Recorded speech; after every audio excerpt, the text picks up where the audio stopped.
Today, we're diving into the dazzling but also tragically short life of a true cinematic legend.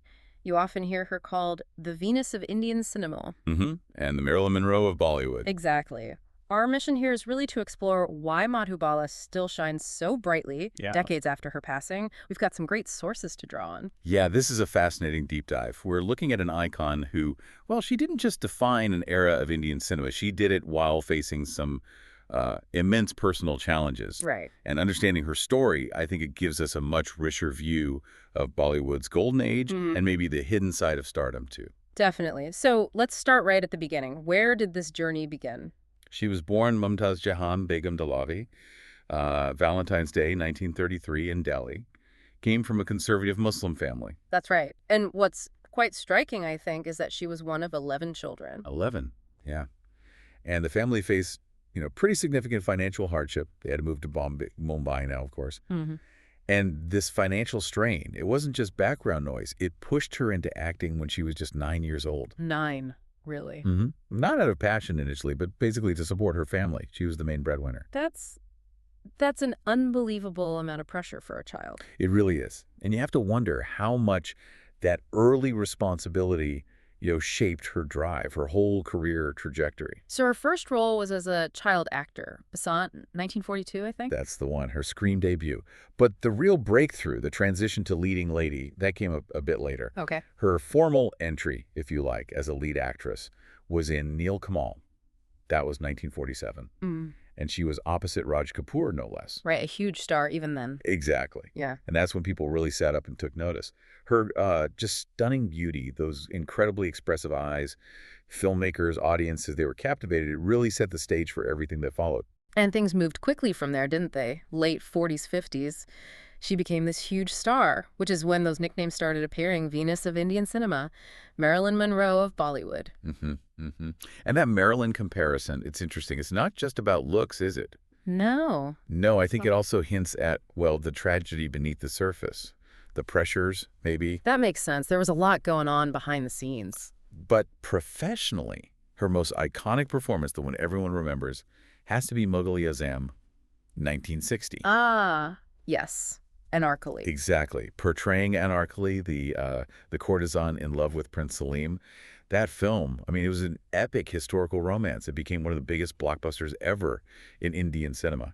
Still an absolute classic today. It was huge, wasn't it? It took years to make. Oh, absolutely. A decade in the making. Huge budget, incredible sets. They even pioneered Technicolor for certain sequences, which was a massive deal back then. It really set a new standard. But Mughal Azam, while probably her most famous, wasn't her only hit, right? She had quite a few others. Oh, definitely. Her filmography is rich, and she showed amazing versatility.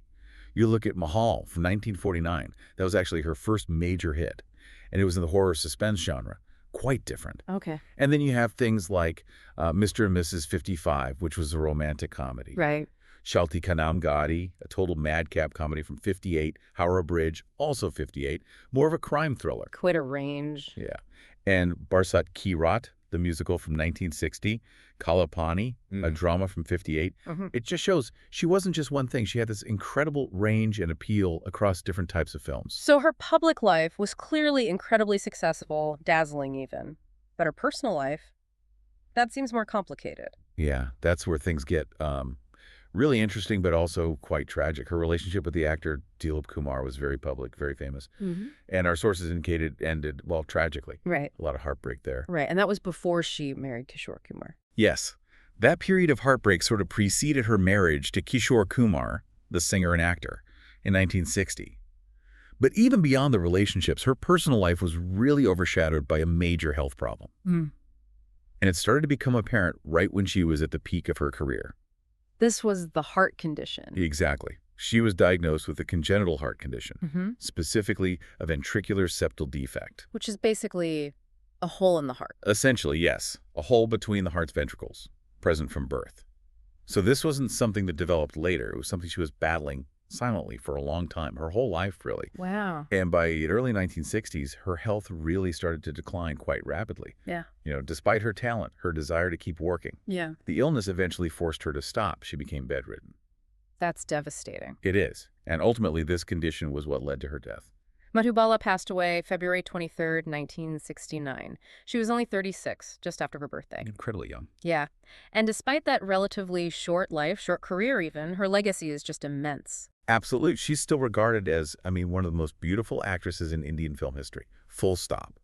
And her impact endures. You see it in things like the wax statue at Madame Tussauds in Delhi, unveiled in 2017. Right. And there's so many documentaries, books, like I Want to Live, The Story of Madhubala by Khatija Akbar. People are still trying to capture her essence, understand her story. There are some other fascinating details about her, too, aren't there? Things that really show her talent and maybe even how forward-thinking she was. Definitely. Like the fact she spoke fluent Urdu and Hindi. Her dialogue delivery was apparently exceptional, widely praised. So it wasn't just about the looks. Not at all. It was genuine, undeniable talent. And speaking of talent, there's that interesting what-if story Oh. about Hollywood. Apparently, the American director Frank Capra offered her a role in a Hollywood film. No way, Frank Capra. Yes. But her father prevented her from accepting it. Really? Why? That could have been huge for her internationally. Well, the sources suggest her father was extremely protective. He also managed her career very closely, kept things focused on India. The idea of her going off to Hollywood, especially back then, it seems he just wasn't comfortable with it, despite the potential recognition. That's a real shame in a way. A missed opportunity, perhaps. Perhaps. Yeah. But she was also a pioneer in other ways, beyond acting. How so? She actually produced a film, Naitha, back in 1955. Produced it herself. Yeah, making her one of the very first female producers in Indian cinema. Wow, I didn't know that. That shows incredible vision, ambition, more than just being in front of the camera. Exactly. She clearly understood the industry, the business side of it too. So when we pull all this together, her incredible journey, it really does feel like a supernova, doesn't it? Intense, brilliant. And gone too soon. Yeah.